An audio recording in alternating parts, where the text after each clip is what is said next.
अस्सलाम वालेकुम। कैसे हैं आप सब लोग? उम्मीद करती हूँ सब खैरियत से होंगे। मुकम्मल नावल हीर हीर ना आंखों अड़ियो आपकी खिदमत में हाजिर है। अगर आप मेरे चैनल पर नए हैं तो काइंडली चैनल को सब्सक्राइब करके कमेंट, लाइक और शेयर ज़रूर कीजिए। साथ साथ आपको बताती चलूँ कि जो नावल हमने एपिसोड के हिसाब से स्टार्ट किया हुआ था, दीवाना इश्क है, तो उसके राइटर के साथ कुछ पेज पर प्रॉब्लम हो रही है। उनका नावल एक और कोई किसी ने नया पेज बनाया और उस पर वो नावल उनका अप पोस्ट कर रहे हैं, तो इस वजह से वो काफ़ी परेशान है। तो न्यू एपिसोड वो इसी वजह से नहीं दे रही। तो देखते हैं कितनी देर दिनों तक उनका ये मसला जो है सॉल्व होता है। तो बस फिर जैसे ही उनका मसला सॉल्व होता है या फिर वो मुझे मैसेंजर में अगर एपिसोड पोस्ट कर देती हैं तो मैं लगा दिया करूँगी। यहाँ बताने का मकसद यही है कि एक ही दफ़ा सबको मालूम हो जाए कि एपिसोड किस वजह से नहीं आ रही। तो नावल कोई चोरी कर रहा है उनका, इस वजह से उन्होंने स्टॉप किया हुआ है। तो इस मसले को हल करके उसके बाद ही वो एपिसोड देना स्टार्ट करेंगी। नहीं तो मेरी उनके साथ जो बात हुई है वो यही कह रही हैं कि मैं मैसेंजर में आपको पोस्ट कर दूँगी। तो ज़ाहिर सी बात है मैसेंजर में पोस्ट करना तो मुझे पॉसिबल नहीं लग रहा, क्योंकि जब तक पेज पे उनका नावल नहीं स्टार्ट होगा तो वो अलग से मुझे एपिसोड तो नहीं देंगी। तो ये वजह है, इस वजह से एपिसोड नहीं आ रही। तो उम्मीद है आप सब इस चीज़ से कंप्रोमाइज़ करेंगे, तो हम इस नावल की तरफ चलते हैं। फिर जैसे ही उनका नावल स्टार्ट होगा तो हम भी एपिसोड अपलोड करना स्टार्ट कर देंगे। तो आइए फिर नावल की तरफ चलते हैं। आपने दवाई ले ली या फिर हमेशा की तरह मेरी गैर मौजूदगी में डंडी मारी? वो अपनी माँ के पास आई और उनका बुखार चेक करते हुए पूछने लगी। हाँ, खा ली थी मैंने, और अब रोज़ थोड़ी मारूंगी। आज वाकई तबीयत ख़राब हो गई थी लेकिन अब ठीक हूँ। ज़्यादा परेशान होने की ज़रूरत नहीं है। अम्मी अपना दुपट्टा दुरुस्त करते, तकिए के ऊपर अपना सर रखा। तो एक कॉल से क्या जाता आपका? मैं वापस भी तो आ सकती थी। खुदा ना खास्ता अगर कुछ हो जाता तो क्या करती मैं? वो रूहान से अंदाज में बोली। अच्छा अच्छा, बोला ना, ठीक हूँ मैं, जाओ खाना खाकर आओ। शाबाश, सुबह से भूखी धक्के खाती नौकरी की तलाश में लगी रही। जो ला हासिल थी, आप आराम करें, मैं खाना खाकर आती हूँ। हर तलखी से हीर कहते हुए मुड़कर कमरे से बाहर निकल गई। और हमदा अपनी बेटी के दर्द को समझ सकती थी लेकिन वो क्या करती, मजबूर थी। गुर्बत मजबूरी का दूसरा नाम है और गुर्बत ने उन्हें बेबस कर दिया था। इन्हें अपनी बीमारी की इसलिए फिक्र थी कि अगर इन्हें कुछ हो जाए तो उनकी बेटी तन तनहा कैसे रहेगी, और दूसरा उसकी शादी भी करनी थी जिसके लिए बहुत सारा जहेज और पैसा दरकार होता। और इसी मजबूरी की जंजीर में बंधी वो खुद भी झेल रही थी और उनकी बेटी को भी। इतने लाडों में पली थी, एक तो थी भी इकलौती और दूसरा शादी के इतने सालों बाद मन्नतों मरादों करके इनके आंगन में फूल बनकर आई थी। बेशक छोटे तबके से ताल्लुक रखने के बावजूद भी उसे फूल बनाकर रखा, उसे पढ़ाया, उसकी सारी ख्वाहिशें पूरी की। लेकिन जब से अली की डेथ हुई वहीं से उनका बुरा वक्त शुरू हो गया। सगे रिश्तों ने मुंह फेर लिया कि कहीं उनकी जिम्मेदारी ना उठानी पड़ जाए। अभी तक जागी हुई हैं आप? मैंने खाना भी खा लिया और नमाज भी पढ़ाई। क्या हुआ, ज़्यादा तबीयत खराब है? हीर की आवाज़ ने इन्हें सोचों के दायरे से निकाला और उन्होंने मुड़कर देखा। दुपट्टा उतारते बिस्तर में घुस दी। उनकी प्यारी सी हीर ज़्यादा खूबसूरत तो ना थी लेकिन उनके लिए सबसे खूबसूरत परी थी। आम से नकुश पर साफ रंगत भली लगती थी। कंधे तक आते बाल जिनको पोनी में मुकीद के मुनासिब जिसामत पे के साथ अच्छे लिबास में वो अच्छे घराने की पढ़ी लिखी लड़की लगती। सो जाएं और भी जब आपकी फजर पर आंख न खुली तो मुझे ही सुनाएंगी। हीर ने उनके माथे पर बोसा दिया। वो मुस्कुरा उठी और ढेरों दुआएं पढ़कर हीर के चेहरे पर फूंकी, जो अब आंखें मूंद चुकी थी। यार, लोगों को तुमने अपना दीवाना बना दिया है। हीरा के कहने पर जूस के सिप लेती हीर चौंकी। वो कैसे? लहजे में बेपनाह संजीदगी लिए वो मज़े से सिप लेती हीरा को देखने लगी। यार, क्या बचाती हो? लोग तुम्हें प्रोफेशनल पियानिस्ट समझ रहे थे लेकिन अगर इन्हें पता चल जाए तुमने 4 महीने की क्लास लेकर, वो भी अपने शौक की खातिर, सीखा है तो मजीद तुम्हारे असीर हो जाए। अब इतना भी अच्छा नहीं बचाती। बस मुझे शौक है ऐसे टैप करना जिससे कोई धुन निकले। याद है तुम्हें, क्लास में ऐसे ही डेस्क को उंगलियों से बजाना शुरू कर देती थी। बाद में मैम से कितनी डांट पड़ती थी। सब हंसते थे कि मैं पागल हूँ। वो बोलते हुए उदासी से मुस्कुराई। हीरा उसकी बचपन की सहेली थी। स्कूल कॉलेज एक साथ पढ़े थे लेकिन बाद में हीरा के अब्बू का ट्रांसफ़र लंदन हो गया तो वो अपनी फैमिली समेत वहाँ शिफ्ट हो गए। लेकिन वो दोनों राब्ते में रहे और इसी तरह उनकी दोस्ती वक्त के साथ और दूरी के बावजूद मजबूत रही। अभी चंद दिन पहले हीरा अपनी कज़न की शादी के लिए पाकिस्तान आई थी। जाने से पहले उसने हीर से मिलने को कहा था। दोनों मिले और हीरा ने अपने कज़न की ब्राइडल शावर पर बुलाया। हीर जाना नहीं चाहती थी, लेकिन अम्मी ने उसे कहा कि वो जाए और लोगों से मिले ताकि उसकी शख्सियत में निखार आए। ना चाहते हुए भी हीर चली गई और वहाँ उनकी कपल डांस के लिए पियानिस्ट को बुलवाया था, जो ना आ सका। तो हीरा को याद आया कि हीर कितना अच्छा पियानो बजाती है। उसने हीर से इसरार किया। हीर ना मानी, बल्कि वो तो बौखला उठी। इस तरह हीरा की सारी कज़न से मिलकर उसे घसीटा और उसको ना करने का मौका ना दिया। हीर तो बाकायदा घबरा गई जब इतने बड़े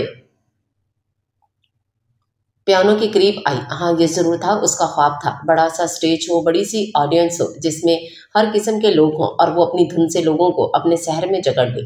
लेकिन ख्वाब तो ख्वाब होता है, इसमें तो कुछ भी सोचा जा सकता है। लेकिन यहाँ सिर्फ चंद लोगों के दरमियान पियानो बजाना सोचते ही उसके हाथ पैर कांप गए थे। लेकिन बहरहाल उसने हिम्मत बांधी और बजाना शुरू कर दिया। और वाकई उसने अपनी धुन से लोगों के दिलों को छू लिया। आखिर में उसने सबसे सताइश और तालियां वसूल की।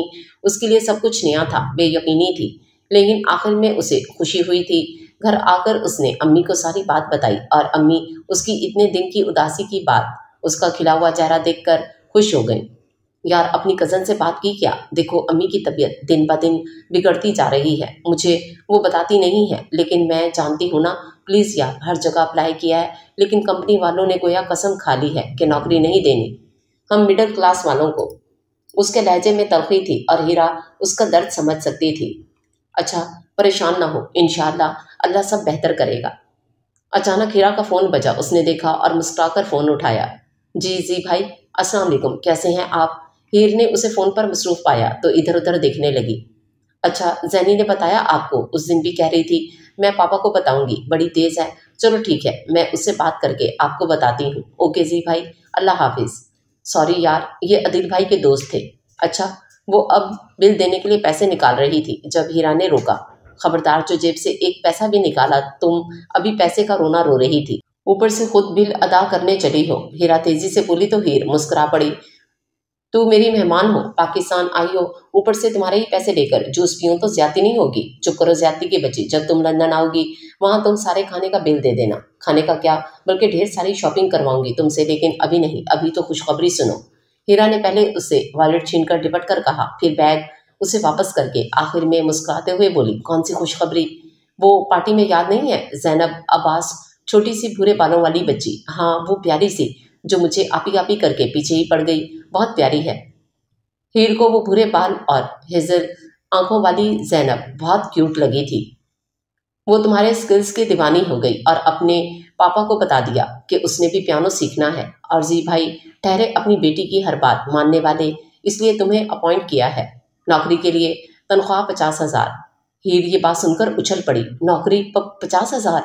वो तो गिंग हीरा को देख रही थी। जी, वो भी सिर्फ महीने के। और जी भाई ने कहा वो फौरन कल मेरे घर पर मौजूद हो। आखिर उनकी बेटी की ख्वाहिश पूरी करने में देर ना की जाए। देखा हीर, अल्लाह ने तुम्हारा मसला फौरन हल कर दिया। वो ये खामखा शिकवा करने लग जाती हो। हीरा ने उसके हाथ पर अपना हाथ रखते हुए कहा, लेकिन एकदम तो मैं नहीं जा सकती और पियानो इतना भी नहीं अच्छा बजाती। वो परेशान हो गई। पता नहीं वो ऐसी थी कि कुछ मिलने पर भी परेशान होती थी और ना मिलने पर भी। ओहो, मिलने में क्या हर्ज है, एक दफ़ा घर वगैरह देख लो, बातचीत करके पता चल जाएगा कैसा माहौल है। अगर कंफर्टेबल ना हुई तो कोई बात नहीं, लेकिन हीर इससे अच्छा मौका तुम्हें कहीं नहीं मिलेगा। और आंटी के बारे में ज़रूर सोचना। हीर अब खामोश हो गई। सोच की लकीरें उसके चेहरे पर आईं। अच्छा चलो, कपड़े वगैरह देखते हैं, मैंने अभी तक वलीमे का जोड़ा नहीं लिया। हीरा उठ पड़ी तो वो भी खड़ी हो गई।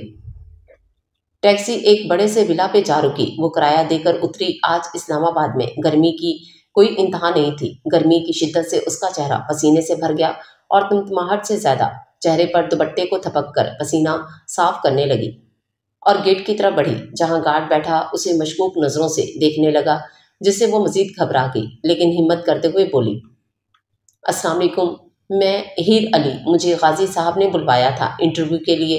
गार्ड के असाब थोड़े से ढीले पड़े और उठकर इंटरकॉम उठाया और बटन दबाया। सर, कोई हीर नामी लड़की आई, कह रही है कि आपने बुलवाया है। अच्छा। गार्ड इंटरकॉम बंद किया और उसे आने की इजाज़त दी। वो अंदर आई। घर जितना बाहर से शानदार था, अंदर से उतना ही खूबसूरत इटालियन डिज़ाइन कदा घर हीर को बहुत अच्छा लगा था। वो चलते हुए इधर उधर देख रही थी। अचानक उसे किसी की आवाज़ आई, अरे आप यहाँ। जैनी भागते हुए उसके पास आई और वो इस वक्त ग्रीन फूलदार फ्रॉक में मलबूस इस जहाँ की ही शहजादी लग रही थी। कैसी हो? मुझे आपके पापा ने बुलवाया था। अच्छा पापा ने, इसका मतलब पापा ने मेरी बात सुन ली। आप मुझे पियानो सिखाएंगी? वो खुशी से चहकते हुए हीर से लिपट गई और हीर ने होले से हंसते हुए जैनब के बाल छुए। तो जैनी, ये है आपकी न्यू टीचर। मर्दाना भारी आवाज़ सुनते ही हीर ने सर उठाया तो उसकी मुस्कुराहट एकदम गायब हो गई, जबकि आंखें पथरा गईं और चेहरा इतना तेजी से सफ़ेद हुआ और गर्मी के बावजूद उसका जिस्म ठंडा हो गया और जब लब हिले तो बिल्कुल ऐसा से जीरो। जबकि गाजी भी हीर को देखकर अपनी जगह से हिल नहीं पाया था। 5 साल पहले वो कॉलेज का आखिरी पेपर देकर बाहर आई थी और अपने बाबा का इंतज़ार कर रही थी, जो अभी तक नहीं आए थे। गर्मी से उसका बुरा हाल हो रहा था। ये सब आखिरी पेपर वाले दिन होना था। आज इत्तेफाक से वैन वाले की तबीयत ठीक नहीं थी, तो सबने अपनी सवारी का खुद बंदोबस्त करना था। उसने बाबा को कहा था आज बैंक से जल्दी आ जाए और उसे ठीक 2 बजे पिक कर लें, लेकिन अभी तक बाबा का कुछ अता पता नहीं था। अचानक काली आस्टन मार्टिन उसके सामने आई। वो एकदम पीछे हुई। कार से कोई शख्स तेजी से निकला। वो जो कोई भी था बहुत ही खूबसूरत था। वो उस पर गौर करती वो शख्स सीधा भागता हुआ कैंपस के गार्ड के पास गया। जी, हीर अली को बुलवा दें। उसकी बात जब हीर ने सुनी तो झटके से मुड़कर उसे देखने लगी। वाइट शर्ट और ब्लैक पैंट में वो हरी आंखों वाला शख्स शायद उसका नाम ले रहा था। वो सामने ही खड़ी, आप कौन हैं? अब गार्ड वाला मशकूक हुआ। गाजी ने मुड़कर देखा और ब्राउन यूनिफॉर्म में मलबूस लड़की को देखा तो बोला, थैंक यू, मेरी कज़न है। उनके फादर का एक्सीडेंट हो गया। हीर को समझ नहीं आई उसने क्या कहा। वो वहीं स्टिल खड़ी रही यहाँ तक कि गाजी उसके पास आ गया। आप अली साहब की बेटी है ना? हीर अली, वो जल्दी से बोला। हीर का दिल घबरा उठा। मेकानी अंदाज में उसने सर अस्बात में हिलाया। थैंक गॉड, आए चले, आपके पापा का एक्सीडेंट हो गया है और वो अस्पताल में एडमिट है। हीर के हाथ से मोबाइल गिरा और उसने तेजी से मुंह पे हाथ रखा। आंसू उसकी आंखों में जमा होने लगे।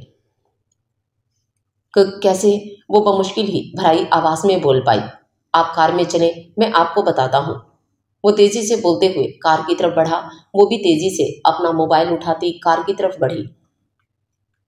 अमीरों के बारे में मेरी राय बहुत खराब थी, लेकिन जब से तुम मिले हो बेटा, अमीरों का नक्शा मेरे जहन से बदल गया है। अली साहब हॉस्पिटल बेड पर लेटे, सर पर पट्टी लगी, बेइंतहा मशकूर नज़रों से उस नौजवान को देख रहे थे जिन्होंने उनका भरपूर साथ दिया। हीर को लेने के लिए वो जैसे ही निकले थे तो रास्ते में किसी कार से टक्कर लगने से उनकी बाइक उलट गई थी और वो दूर जाकर गिरे। नफसा नफसी का दौर है, किसी ने आना था, सब बस खड़े तमाशा देख रहे थे। जब अचानक कोई तेजी से इस तरफ आया और सबकी बेबसी को कहरज़दा नज़रों से देखते हुए वो इन्हें उठाकर सीधा हॉस्पिटल ले गया और वो बेहोशी की हालत में अपनी बेटी का जिक्र कर रहे थे। वो पूछना चाहता था लेकिन चुप रहा। बाद में इस घर इत्तला की और वो हॉस्पिटल चूंकि अली साहब के घर के करीब था तो उनकी बेगम आ गई। फिर उन्होंने बताया कि उनकी बेटी को पेपर ख़त्म हो गया होगा और वो अपने पापा का इंतज़ार कर रही होगी। गाजी ने उन्हें तसल्ली दी और एड्रेस और नाम जानकर हीर को लेने चल पड़ा। रास्ते में हीर को उसने सारी तफसील बता दी, लेकिन हीर रोने में मसरूफ़ थी। उसे फिर चुप होना पड़ा और बोला, आप परेशान ना हो, अंकल ठीक हो जाएंगे, ज़्यादा चोट नहीं लगी। वो ड्राइव करते हुए उसे देखते हुए कहने लगा, ये अब मेरी वजह से हुआ है ना, मैं पापा को कहती मुझे लेने आते और वो भी जल्दी तो वो इस वक्त हॉस्पिटल में ना मौजूद होते। वो कहते हुए मजीद फूट फूट कर रोने लगी। देखिए, ऐसे नहीं कहते, आपकी वजह से कुछ नहीं हुआ, ये तो किस्मत में लिखा था और लिखी को कौन टाल सकता है। आप रोएं तो नहीं। लेकिन वो उसकी बात का जवाब देने के बजाय बच्चों की तरह हिचकी लेते रो रही थी और फिर वो उसे देखने लगा तो 1 मिनट के लिए खो गया। वो बहुत मासूम थी, बहुत ही ज़्यादा। इतनी मासूमियत के कोई हद नहीं थी। ऊपर से रोना और कमाल कर गया और गाजी अलियास को पता नहीं चला वो हीर अली का असीर हो गया था और तब से उसने फैसला कर लिया था कि वो छोटी सी मासूम सी हीर को अपना हमसफ़र बनाएगा। कैसी हो हीर? गाजी उसके पास आया तो हल्की सी मुस्कुराहट से उसे देखते हुए कहने लगा। हीर के वजूद में जुम्बिश हुई और वो नीचे इस बच्ची को देखने लगी जो उससे हटकर गाजी के पास आ गई और गाजी ने उसे उठा लिया तो जैनी ने उसके गाल पर प्यार किया। आई लव यू पापा, यू आर द बेस्ट। आपने मेरी बात मानी।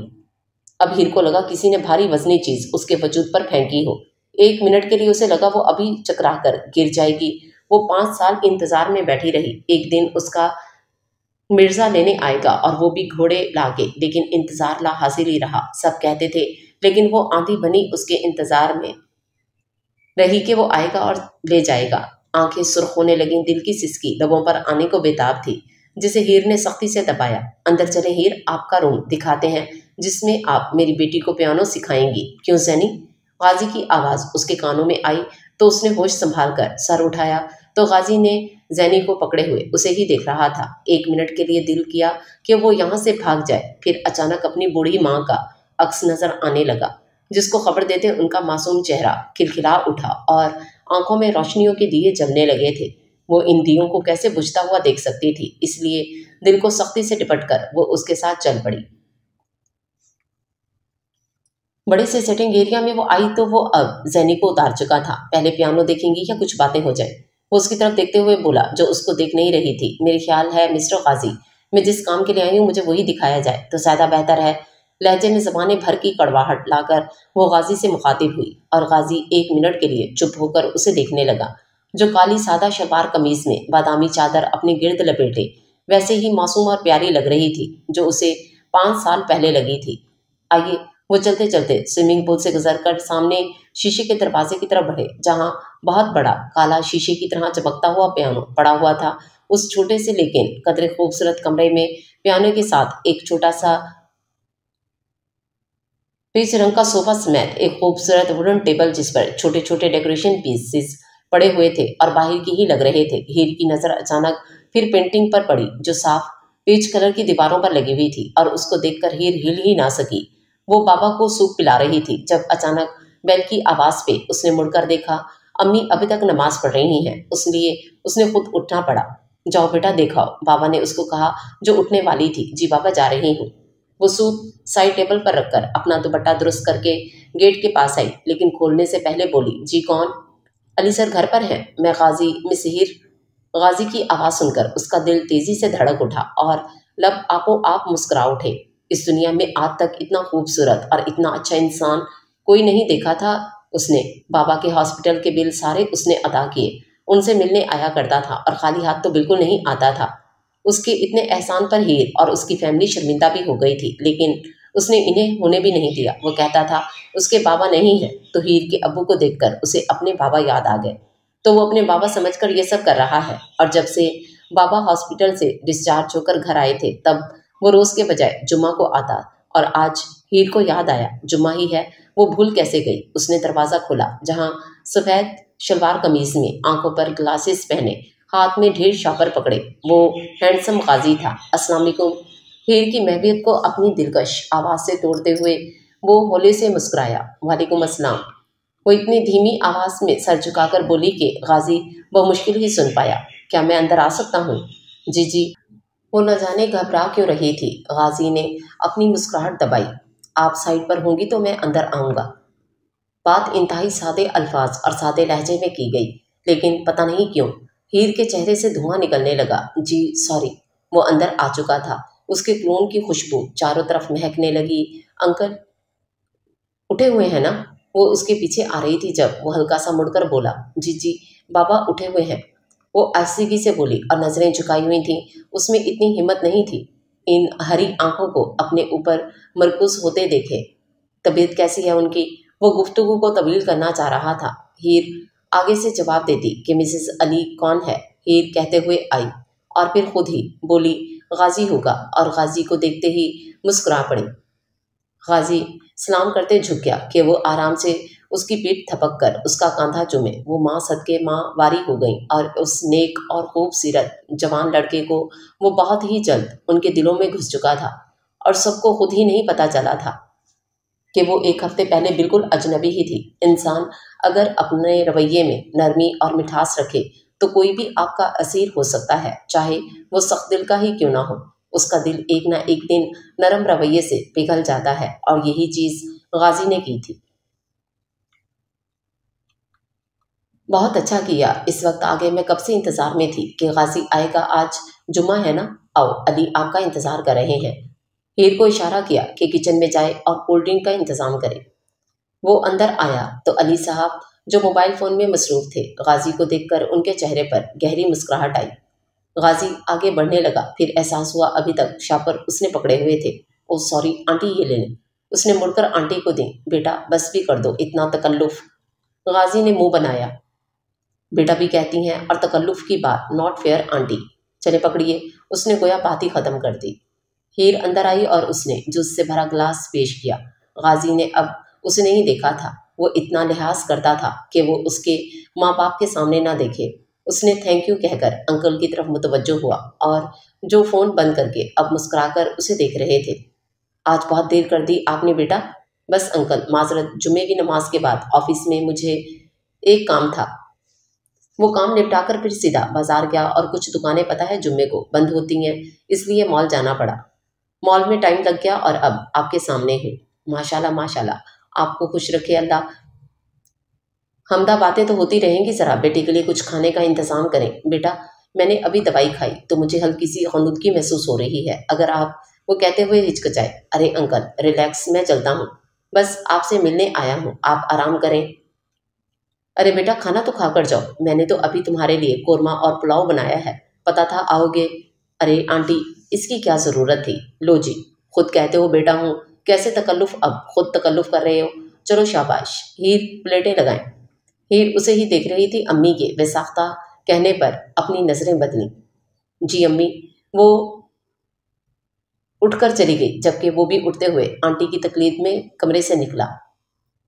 वो देख रही थी वो सफ़ेद फ्रॉक में मलबूस, नर्वस सी, लेकिन हाथों में रैपर को खोलती सर झुकाए, जिससे उसका चेहरा हल्का सा ही नजर आया। लेकिन फिर भी प्रिंटिंग को गौर से देखा जाता तो हर तरह की इमोशंस से, खुशी, इश्तियाक, घबराहट, अजीब सी दर आने वाली नमी तस्वीर में बेशक किसी को ना पता चल रहा हो, लेकिन हीर को पता था वो इस वक्त क्या महसूस कर रही थी। और उसे लगा तस्वीर को देखकर वो उधर ही चली गई। वो काश वो पल वापस आ जाए और वो इन्हीं खुशी भरे पल को अपने हाथों से मिटा दे। लेकिन गाजी का ही कहना था, एक बार जो चीज़ लिखी जा चुकी होती है वो होकर रह ही रहती है, और लिखी को कौन टाल या मिटा सकता है। आप ही, ये है मेरा पियानो। डैडी लाए मेरे लिए, पहले तो खुद बजाने की कोशिश की, पर इन्हें तो आता ही नहीं है। फनी तरीके से इसको बजा रहे थे। जैनी की आवाज़ से वो होश की दुनिया में एक बार फिर वापस आई। उसने मुड़कर खुशमगी नज़रों से गाजी को देखा, जो फौरन नज़र फेर कर जैनी को देखने लगा। नॉट फेयर जैनी, पापा का मजाक उड़ाती हो। पापा ही तो लाए आपकी फेवरेट टीचर। अच्छा अंकल फरीद से कहो आपकी आप ही के लिए जूस लाए, कब से आई हुई हैं। हीर इससे पहले कुछ बोलती, वो यस पापा कहते मुड़ गई। गाजी ने मुड़कर हीर को देखा, जो सुर्ख चेहरा लिए उसी को बेयकीनी से देख रही थी। पूछ सकती हो एक शादीशुदा और बच्ची का बाप होते हुए किसी गैर औरत की तस्वीर रखने का कोई जवाज़। लहजा बेपनाह काटदार। कैसी हो रांझी। वो नरमी से लेकिन थकी सी मुस्कुराहट से उसे देखते हुए बोला। डोंट, खबरदार, आपने मुझे इस नाम से पुकारा मिस्टर गाजी, वरना आपकी बेटी की मौजूदगी का लिहाज नहीं करूंगी। तो यहाँ क्यों आई हो, यहाँ से भाग क्यों नहीं गई, अगर इतना जहर लगता हूँ। वो थोड़ा सा चलकर उसके सामने आया। जहर आप मुझे कुछ नहीं लगते, और रही बात इतनी देर से रहने की, मेरी मजबूरी है, और वो मजबूरी मेरी माँ है, जो दिन ब दिन मौत के करीब आती जा रही है, लेकिन कम पैसे की खातिर खामोश है। बाबा को खोने के बाद अब मैं अम्मी को नहीं खो सकती। बोलते हुए उसकी आवाज़ भरा गई। गाजी के चेहरे पर परेशानी आ गई। आंटी कैसी हैं, क्या हुआ है इन्हें। वो अब मजीद करीब आया और उसके कंधे को पकड़ने लगा कि हीर ने उसका हाथ झटका। वो कुछ बोलने लगी जब अचानक जैनी तेजी से आई। बाबा, अंकल ने कहा है खाना लगा दिया है, आप और आप ही आ जाएं। सर मुझे कोई टाइम बता दें कि कब से काम शुरू करूं। वो अब अपने लहजे को नॉर्मल करते हुए बोली। आज मुझे किसी काम से जाना है, जैनी भी मेरे साथ जाएगी, इसलिए कल से आप ज्वाइन कर लीजिएगा। 4 घंटे की क्लास होगी। उसने झटके से सर उठाया। वो मुस्कुराती नज़रों से उसे देख रहा था, जैसे अपनी बेटी की मौजूदगी का फ़ायदा उठा रहा था। 2 घंटे, ठीक है चलती हूँ, अल्लाह हाफिज़। वो कहकर जाने लगी जब जैनी शुरू हो गई। आप ही प्लीज़ थोड़ी देर तो रुके ना। वो चलते हुए उनसे लिपट गई। जी मिस हीर, अगर जैनी इसरार कर रही है तो रुकिए ना, वो शरारत से बोला। वो उसे इग्नोर करके जैनी के गाल छुए। जैनब, अभी मेरी मामा को खाना देना है, उनकी तबीयत ठीक नहीं रहती ना, इसलिए। जैनी मान गई। ठीक है आपी, थैंक यू सो स्वीटी, मैं कल आऊँगी। वो बैठी कोई नॉवल पढ़ रही थी जब डोरबेल हुई। अम्मी बाबा को डॉक्टर के पास चेकअप करवाने ले गई थी। अभी तो गए थे, जल्दी वापस आ गए, लगता है कोई चीज़ रह गई होगी। वो सीधा चलते हुए दरवाजे की तरफ बढ़ी और बिना पूछे ही दरवाज़ा खोल दिया। देखा तो गाजी को देखकर वो पहली हैरत से देखने लगी, फिर उसे ढेरों शर्म आई। उसने जल्दी से दुपट्टा फैलाया और सर पर ओढ़ा। आप अस्सलाम वालेकुम। वो ग्रे सूट में मलबूस से हल्की सी शेप में छाया हुआ सा मुस्कुराते हुए बोला। बाबा नहीं है। वो नजरें झुकाते हुए बोली। अच्छा, अंकल किधर हैं? बाबा हॉस्पिटल चेकअप के लिए, आप जुम्मे को नहीं आते थे? वो अब उसे देखते हुए कहने लगी। जी, आपको याद है मैं कब कब आता हूँ? याद कैसे नहीं होगा, मैं तो इंतज़ार। उसने लब को तेजी से दबाई। ये क्या कहने जा रही थी? वो अपनी हंसी नहीं रोक पाया। अच्छा, सिर्फ मैं ही नहीं जिसे जुम्मे का शिद्दत से इंतजार होता है। वो अब अपनी ग्लासेस उतार कर अपनी हरी आंखों से उसे देखने लगा। हीर का चेहरा सुर्ख हो गया। फिर उसे याद आया प्रेशर कुकर को बंद किया था। हाय अल्लाह! वो अपने सर पर हाथ मारकर तेजी से भागी किचन की तरफ। गाजी भी उसके पीछे आया और शुक्र है आ गया, वरना हीर का तो नुकसान हो जाना था। वो जैसे आई प्रेशर कुकर फटा। उसने चीख मारी जब किसी ने उसका बाजू पकड़कर तेजी से खींचा। सर उसके सीने से जा टकराया। दिल तेजी से धड़कने लगा, जिस्म कांपने लगा। गाजी ने पहले किचन की तरफ देखा, फिर चेहरा मोड़कर हीर को देखा जो घबरा गई थी। शुक्र है मैं आ गया, वरना पता नहीं क्या हो जाता। अल्लाह तेरा लाख लाख शुक्र। हीर रिलैक्स, ठीक है आप? उसने हीर को अलग करके उसका सफ़ेद चेहरा देखा। कुछ नहीं हुआ, हो जाता है, लेकिन एहतियात, आइंदा एहतियात कीजिएगा। वो तो शुक्र है आज मैं आ गया, वरना पता नहीं क्या हो जाता। अभी अम्मी डांटेंगी, देखें क्या हाल हो गया किचन का। डर और परेशानी के मारे भूल गई कि गाजी उसके इतने करीब था। फिक्र न करें, इनके आने से पहले साफ हो जाएगा। वो अब हीर को बाजू छोड़कर सीधा कूलर के पास गया और गिलास उठाकर पानी डाला और हीर को दिया।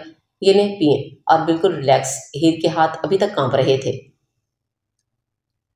उससे गिलास भी नहीं पकड़ा जा रहा था। अच्छा बैठ जाए, ये ना हो घबराहट से गिर ही ना जाए। वो उसे इशारा करते हुए बोला।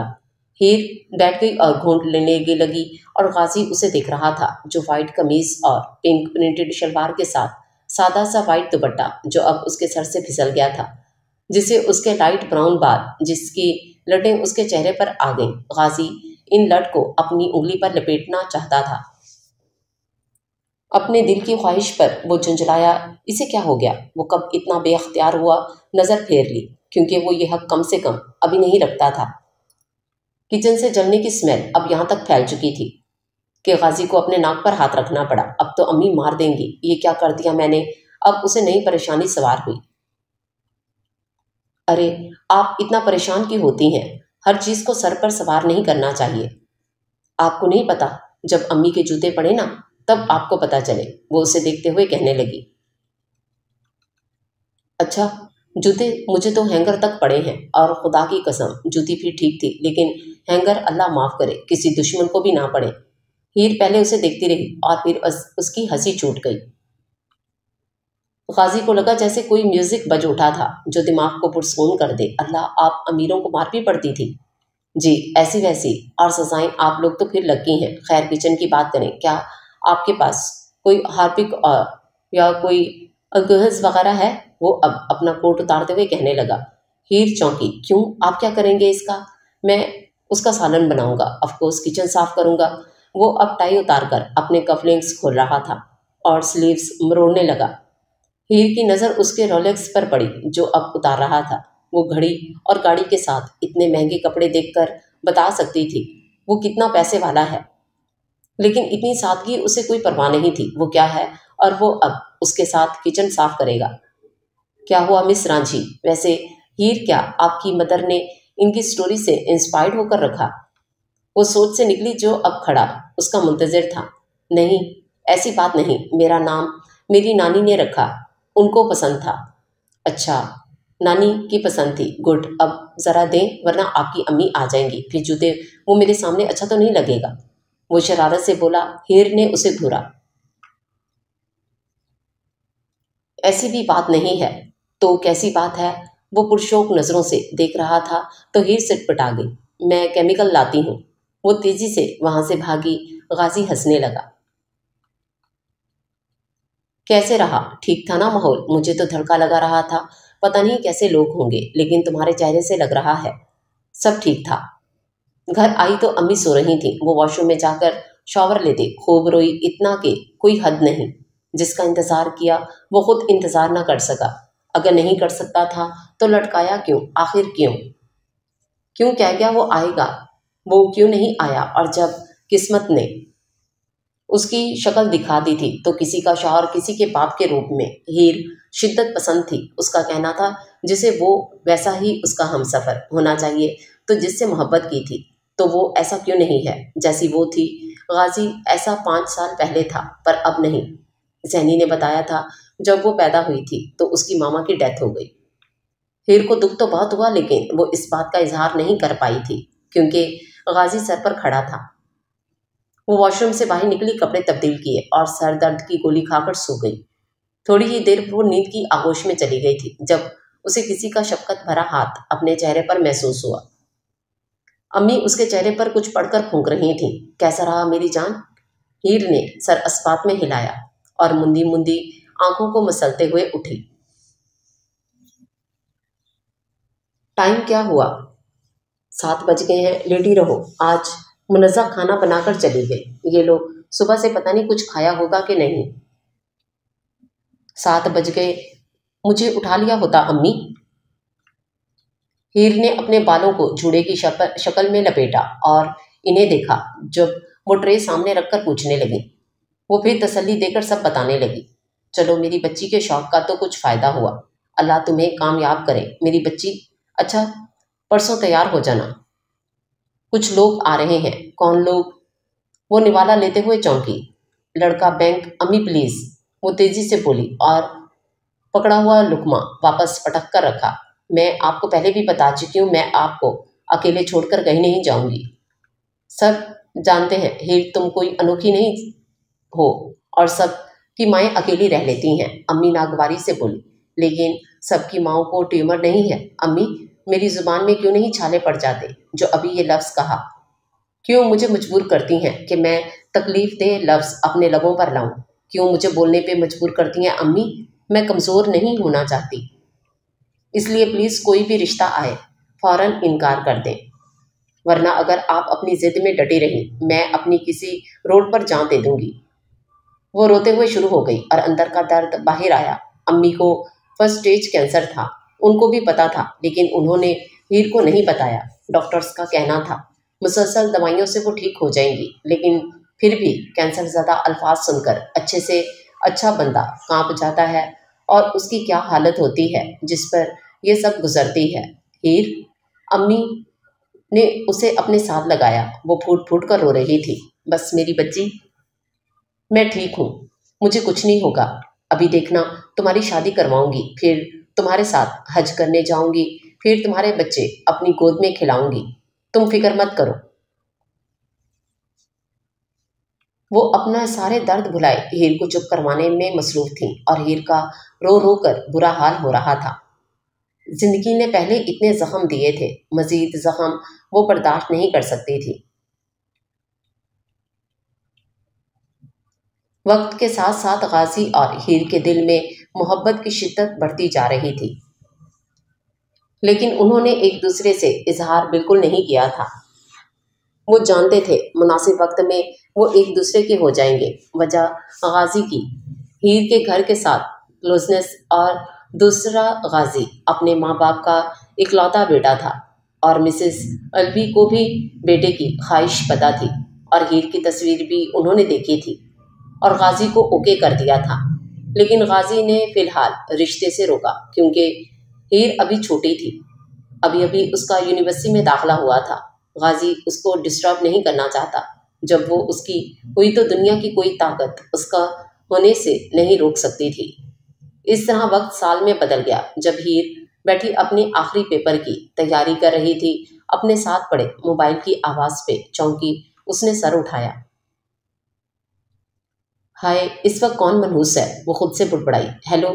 हेलो नहीं, अस्सलाम वालेकुम मिस रांची।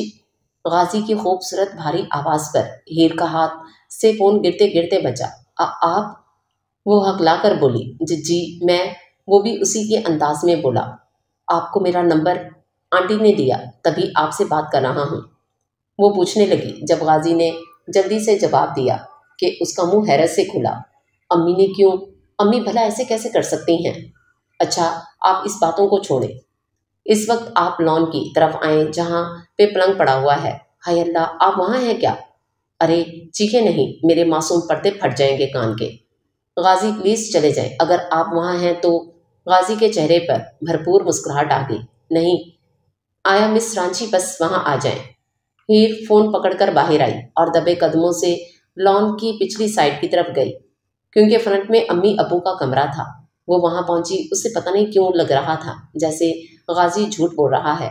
डरते डरते वो पलंग की तरफ आई। सद शुक्र के वो वहां नहीं था। उसने देखा वहां रेड पैकेट पड़ा हुआ था। वो उसकी तरफ बढ़ी। ये पैकेट आपने रखा है? वो फोन पर मौजूद गाजी को बोली। नहीं, मेरे फरिश्तों ने। आप हमेशा उल्टी बात क्यों करते हैं? क्योंकि सीधी बातें आपको समझ नहीं आती। खैर, 12 बजने में 10 सेकंड रह गए। जल्दी से खोलें, मैं आपको विश करूं। किस चीज़ के लिए? मिस रांची, आज मेरी फूफो की एनिवर्सरी है, उसके लिए।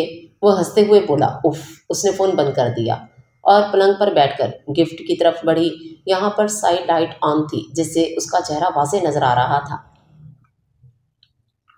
उसने गिफ्ट का रैपर खोलना शुरू कर दिया। ये नहीं पता था कोई उसकी तस्वीर लिए जा चुका है। उसने अपने बाल पीछे किए और गिफ्ट खोला।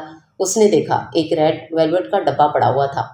उस डब्बे को खोला। शीशे का खूबसूरत ग्लोब जिसको देखा दिखाकर उसका मुंह वाव की सूरत में खुला, क्योंकि उस ग्लोब के अंदर वो वाइट फेरी और वाइट पियानो बजा रही थी। उससे उसने एक बटन देखा, लेकिन कुछ सोचते हुए वो जल्दी से कमरे की तरफ बढ़ी और दरवाज़ा बंद कर दिया कि अचानक मैसेज की ट्यून बजी। उसने देखा, हैप्पी बर्थडे रांझी,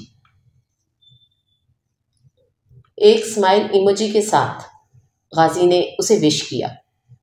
हीर ने मुस्कुराते हुए मैसेज पढ़ा और फिर थैंक यू का टेक्स्ट सेंड करके उसे देखने लगी। इसको ऐसे बजाओ, वहाँ ये एंड वाली कीज को छोटी वाली फिंगर रखकर और ये बीच वाली कीज को मिडल फिंगर से एक साथ दबाओ। आज उसका तीसरा दिन था। अपने काम में गाजी उससे बात करने की कोशिश करता तो वो उसे बुरी तरह इग्नोर करके ये सख्त नज़रों से देखकर चुप करवा देती। सद शुक्र के आज के दिन वो ऑफिस था। आप ही ऐसे? वो 2 दफ़ा ऐसे करके हीर से पूछने लगी।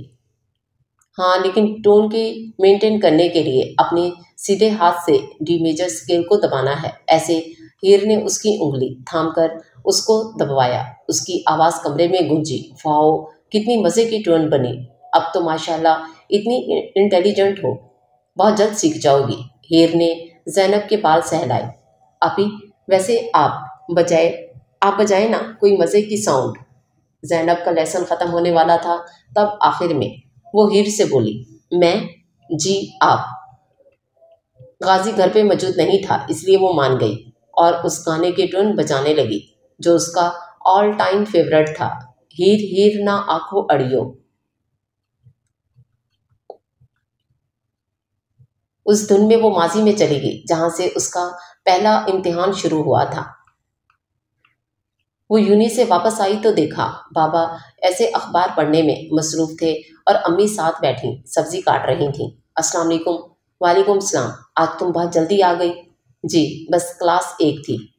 वो बाबा के साथ बैठ गई। बाबा ने मुस्कुराते हुए झुककर उसकी पेशानी चूम ली। पेपर कब से है? अल्लाह अब्बू, पेपर का नाम ही ना ले, अभी से खौफ आने लग जाता है। अब्बू हंस पड़े। अच्छा बाबा, नहीं लेता, जाओ पानी पियो, गर्मी थी बाहर। वो सर हिलाते हुए उठी और किचन की तरफ बढ़ी। अचानक फोन आया, देखा तो गाजी का था। गाजी से उसकी फोन पे बातचीत होने लगी थी। फजूल तो नहीं, लेकिन दिन कैसा रहा, एक दूसरे का हाल हवाल पूछते, अम्मी अबू का पूछकर फोन बंद कर देते। हीर मुस्कुराई। तो आप लंदन से वापस आ गए?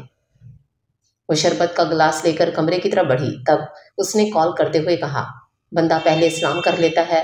गाजी हंसते हुए बोला, ओह सॉरी, अस्सलाम वालेकुम। वालेकुम अस्सलाम। हाँ, आज सुबह आया हूँ। तुम कैसी हो? अल्लाह का शुक्र, अभी यूनी से वापस आई हूँ। वो दोनों बातों में मसरूफ हो गए कि अचानक गाजी बोल उठा, हीर। जी। वो मैं अम्मी को अली। अम्मी की चीख पर हीर उछली। हीर, क्या हुआ? गाजी ने भी चीख सुनी थी। हीर तेजी से उठकर गई तो उधर का मंजर भी देखकर उसकी चीखें निकल गईं। अब्बू का साख्त वजूद, जिसको अम्मी झंझोड़ झंझोड़ कर चीख रही थीं। अब्बू अभी तो ठीक थे, अचानक क्या हुआ अब्बू? हीर के अब्बू को हार्ट अटैक हुआ था, मालूम नहीं क्या वजह थी। हीर अपनी अम्मी को संभाल रही थी जो गम से निढाल बीमार हो गई थी। गाजी ने बेटे के सारे फ्राइज पूरे किए और मिसेस अलवी भी उनके घर आती रहीं। उनके गम में भरपूर शरीक थीं। इसी तरह अली साहब का 40वां भी हो गया और सब रिश्तेदार अपने अपने घर को चले गए और आना भी बंद कर दिया कि मुबादा माँ बेटी का खर्चा संभालना न पड़ जाए। हीर को कोई परवाह नहीं थी क्योंकि उसके पास गाजी था और गाजी से बढ़कर कुछ नहीं था। वो बैठी अम्मी को सुलाकर बाहर आई। जब देखा मिसेस अलवी और गाजी बैठे बातों में मसरूफ थे। वो उनके पास आई। गाजी उसको देखकर होले से मुस्कुराया। वो जाकर मिसेस अलवी के पास बैठी। आपका बहुत शुक्रिया, आप हमारे घर आती रहीं आंटी, मैं आपकी बहुत एहसानमंद हूँ। मिसेस अलवी ग्रे शलवार कमीज में मलबूस बहुत ही बावकार और खूबसूरत औरत थी। उनके दिल में गाजी की तरह अमीरों वाला गुरूर व तकब्बुर शामिल नहीं था क्योंकि शादी से पहले वो भी हीर के तबके से ताल्लुक़ रखती थीं। इन छोटी सी मासूम सी हीर बहुत अच्छी लगी थी। अरे खबरदार एहसान की बात की, तुम मेरी बेटी जैसी हो, बल्कि बेटी हो। माएँ एहसान नहीं करती अपने बच्चों पर, समझी? उन्होंने बेहद प्यार से उसका माथा छुआ। गाजी के लिए यह मंजर बेहद दिलचस्प था और हीर गाजी की नज़रें पाते ही शर्मा उठी। मैं आपके लिए कुछ लाती हूँ। अरे नहीं बेटा, मैं चलूँगी, सुबह 11 बजे मेरी लंदन की फ़्लाइट है। मेरी बहन वहाँ रहती, उसकी हालत थोड़ी सीरियस है। गाजी आता रहेगा, बिल्कुल बेफिक्र हो जाओ। अब तुम हमारी अमानत हो, समझी? वो हीर का चेहरा थपक कर बोली और हीर को लगा अब उसके अच्छे दिन आने वाले हैं। वो अपने रब का जितना शुक्र अदा करती कम था। आज 2 दिन हो गए थे, ना गाजी आया ना उसने फ़ोन उठाया। हैरत की बात है, वो परेशान सी हो गई थी। अम्मी भी उसका पूछने लगी, लेकिन हीर के पास कोई जवाब नहीं था। उसने सर झटक कर सोचा, ज़रूर अपने काम में बिजी होंगे। आजकल वैसे भी परेशान बहुत लग रहे थे। मुंह से बोला तो कुछ नहीं था, लेकिन कुछ दिन की बानिस्बत बहुत टेंस लग रहे। मामूली तौर पर ना मुस्कुराए और ना ज़्यादा बोले। इसी तरह हीर अपने टेस्ट में मसरूफ़ हो गई और कहा आ जाएगा। इसी तरह हफ्ते से ज़्यादा गुजर गया। न फ़ोन न कॉल पे वो परेशान हो गई। आज उसने ठान ली थी कि वो इस कॉल करके ही रहेगी। आखिर चक्कर क्या है? कितनी दफ़ा कॉल मिलाने पर भी जब कॉल मसूल ना हुई तो उसने झुंझलाकर फ़ोन बेड पर फेंका। ऐसे कोई करता है? अगर इतने मसरूफ़ है बंदा, इत्तला कर दे, बंदे को कम से कम तसल्ली तो हो जाए। या अल्लाह, इन्हें कुछ तेरे मुंह में खाक हीर। या अल्लाह, गाजी को अपने हिफ्ज़ व अमान में रखना। दिन महीने गुजर गए और ना गाजी की कॉल आई और ना गाजी आया। अम्मी भी अब बाकायदा परेशान हो गई। हीर ने सोचा उसकी अम्मी को कॉल करते हैं, लेकिन वो भी बंद। उसने फैसला किया वो गाजी के घर जाएगी, उससे पूछेगी मोहब्बत और वादे करके, तुम कहाँ चले गए हो, तुम कहाँ गायब हो गए। वो यूनी के बहाना करके उसके घर आई। पता लगा वो ये घर छोड़ चुके हैं और वो दिन क़यामत से कम नहीं था हीर के लिए। ऐसे कैसे वो छोड़ सकता है उसे, अपना नाम उसके दिल पर नक्श करके? वो कैसे मंजर से गायब हो सकता? सुनसान सड़क पर चलते उसका दिल तड़प रहा था, जबकि आंखों से गर्म स्याल निकलने के बजाय बिल्कुल खुश्क था। बड़ी मुश्किलों से घर पहुंची। अम्मी खाना बना रही थीं। किचन में उन्हें इग्नोर करके वो कमरे में आ गई और बिस्तर पर गिरकर तकिए में मुंह दिए रोने लगी। गाजी, उसका गाजी आखिर कहाँ चला गया है? वो उसे ऐसे कैसे छोड़ सकता है? नहीं, वो आएगा, ज़रूर आएगा। वो उसका इंतज़ार करने लगी, चाहे कुछ भी हो जाए। जब वो उसकी अमानत है तो वो किसी को भी इस अमानत में खयानत नहीं करने देगी। फिर ऊपर से दूसरी मुसीबत, किराएदार वालों ने घर खाली करने को कह दिया, जिससे हीर और अम्मी सुनते ही परेशान हो गए और मसले का हल ढूंढने लगे। हल ये निकला कि हीर की नानी का घर लाहौर में था, जो बहुत अरसे से नानी की वफात पे बंद था, और हीर के मामू जो अम्मी के चचाजाद थे, बाहर ऑस्ट्रेलिया में होते थे। मामू से बात की तो उन्होंने कहा वो आराम से वहाँ जाए। वहां उनके बहनोई इन्हें घर की चाबी दे देंगे। हीर को लगा वो चली जाएगी तो गाजी अगर आए और उसे ना मिली, लेकिन अब क्या हो सकता। उसने कोई जरिया छोड़ा था जो वो छोड़ती। गाजी की याद दिल में लिए वो लाहौर शिफ्ट हो गई और इसी तरह 4 साल बीत गए, जहां उसके इतने सालों इंतजार करने के बाद मिला भी तो एक बच्ची के बाप के रूप में। वो ट्यून खत्म कर चुकी थी जब अचानक किसी की ताली की आवाज पे उसने मुड़कर देखा। गाजी ब्लैक सूट में मलबूस मुस्कुराता हुआ ताली बजा रहा था। पापा आ गए। जैनी भागती हुई आई और गाजी से जाकर लिपट गई। गाजी ने उसे उठाया और जैनी के गाल चूमकर हीर को देखा जो उसे ही देख रही थी। आपकी आपी तो बहुत जबरदस्त पियानो बजाती हैं, मानना पड़ेगा। क्यों ना इसी खुशी में हम लंच करने चलें। यस पापा, क्या आपी हमारे साथ जाएंगी। नहीं, नादिर अंकल चलेंगे। ऑफ कोर्स आपी, मैं और आप चलेंगे। आखिर वो इतनी अच्छी चीज सिखा रही हैं आपको। अपनी बेटी का इस्तेमाल मुझ पर मत ही करो गाजी, तो बेहतर होगा। वो तेजी से इंग्लिश में उसे बोली। मैं कब कर रहा हूँ, वैसे भी लंच का टाइम हो गया। मैं लंच अपनी अम्मी के साथ करती हूँ। जैनी, मैं चलती हूँ, मामा इंतजार कर रही होंगी। आप ही प्लीज इस बार हमारे साथ कर ले, जैनी ने पहली बार कहा। सॉरी चंदा, मेरी मामा बीमार है ना, तो उन्हें खुद खाना देना होता है। वो अपना पर्स संभालते हुए उठी और आगे बढ़ी। आगे फर्श सफाई के बाद स्लिपरी था, जैसे हीर का पैर फिसला और वो सीढ़ियों की तरफ गिरी, लेकिन 2 मजबूत बाजू ने उसको बचाया। हीर का बैग गिर गया। गाजी ने शुक्र का सांस लिया। हीर, जिसने अपने मुंह पर हाथ रखा था, गाजी की खुशबू महसूस करके वो शर्म के मारे तेजी से हटी और उसे धक्का दिया। मत हाथ लगाओ मुझे, वो तेजी से बोली। हीर, नहीं, मैंने गलती की, यहाँ पर आकर मुझे नहीं आना चाहिए था। वो अपना बैग उठाने लगी जब गाजी ने उसका हाथ पकड़ा। वो करंट खाकर पीछे हुई और उसने रखकर गाजी के मुंह पर थप्पड़ मारा। अपनी लिमिट्स में रहो गाजी अलवी, वो गुर्राई। आप ही। जैनी की परेशानी ज़्यादा आवाज़ को वो इग्नोर करके बैग उठाने लगी। जब सुर्ख चेहरा लिए गाजी ने उसे खींचकर अपने बाजू में उठाया और सीधा अपने कमरे की तरफ ले गया। छोड़ो मुझे बदतमीज इंसान, छोड़ो। वो उसे छोड़कर कमरे की तरफ लेकर गया और बेड पर गिराया और मुड़कर कमरे के दरवाजे को लॉक लगाने लगा।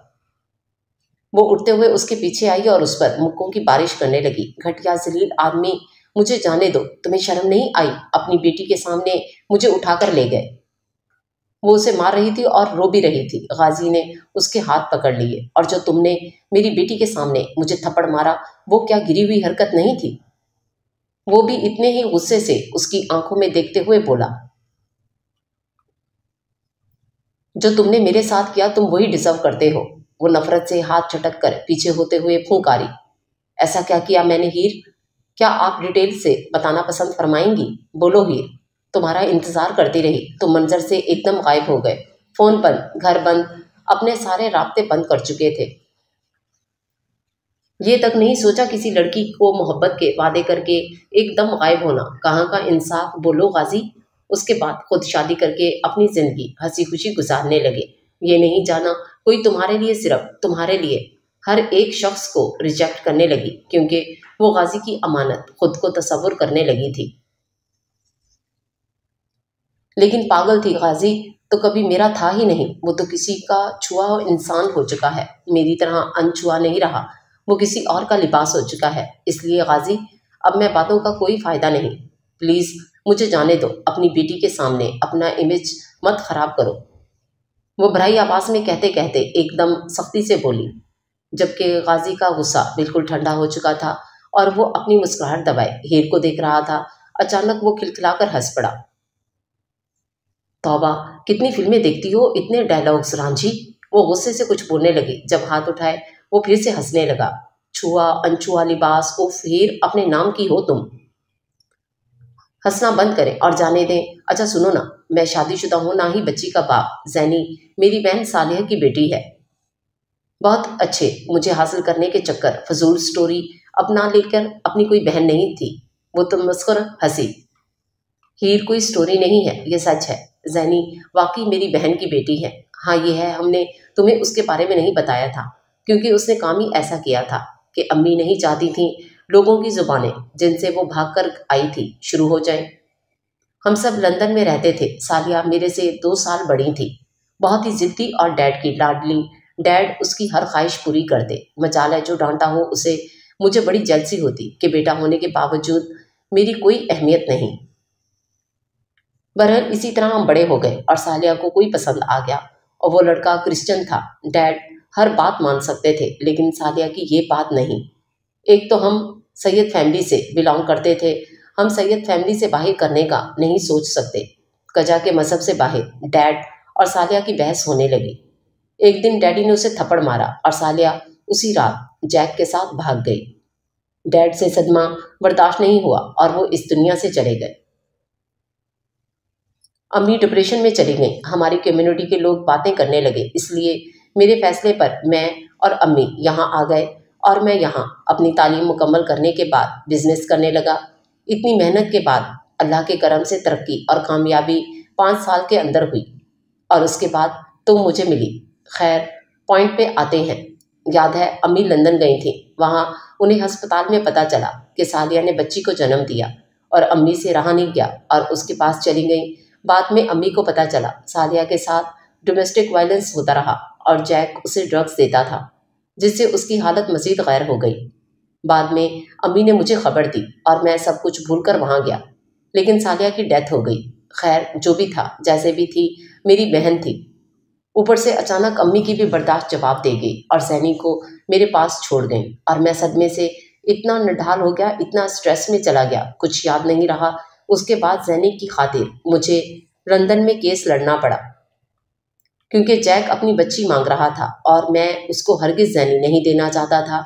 इसी चक्कर में साल बीत गए और मुझे लगा अब तो तुम मुझे भूल गई होगी, लेकिन ना जाने क्यों एक उम्मीद सी थी हीर मेरे इंतज़ार में होगी और खुशकिस्मती से ऐसा ही था। बाद में वापस आ गया, तुम्हारे घर गया तो तुम वो जगह छोड़ चुकी थी। अब क्या करता, मैं टूटे दिल के साथ जैनी को लेकर लाहौर शिफ्ट हो गया, लेकिन हर रात नमाज में दुआ करता कि हीर को मेरे सामने ला दे और अल्लाह ले भी आया, लेकिन वो मेरी हीर के बजाय बदगुमान सी लड़की थी। खैर मैं तुमसे कुछ नहीं मांगूंगा, तुम जा सकती हो, लेकिन प्लीज़ जैनी को मत बताना, वो बर्दाश्त नहीं कर पाएगी कि उसका बाप कोई और है। वो बोलते हुए एकदम खामोश हो गया। हीर एकदम खामोशी से दरवाजे की तरफ बढ़ी। गाजी को लगा वो हार गया, वो चली जाएगी। हीर बाहर निकल गई। देखा जैनी परेशानी से वहां खड़ी थी। वो घुटने के बल बैठी और बाजू फैलाए। जैनी अपनी मामा के पास आएगी क्या? जैनी ने नासमझी से देखा। इतने ही नासमझी से गाजी ने हीर को मोड़कर गाजी को देखा। आप घोड़ी लेकर आएंगे ना गाजी? उसकी बात पर गाजी के चेहरे पर गहरी मुस्कुराहट आ गई और फिर जैनी को बोला, जैनी मैं आपकी आपी से शादी करने वाला हूँ और अब ये आपको हमेशा पियानो सिखाएंगी, बट इन्होंने आपको मारा। वो नाराज़गी से हीर को देखते हुए बोली, कब मारा? हीर मासूमियत से बोली, अभी। अच्छा सॉरी, मैं आपसे भी कान पकड़कर माफ़ी मांगती हूँ और पापा से भी। ओके। उसके कहने की देर थी और जैनी भागते हुए हीर से लिपट गई और हीर ने मुड़कर गाजी को देखा। वो मुस्कुराते हुए देख रहा था और उसका मिर्ज़ा बिलाखर आ गया।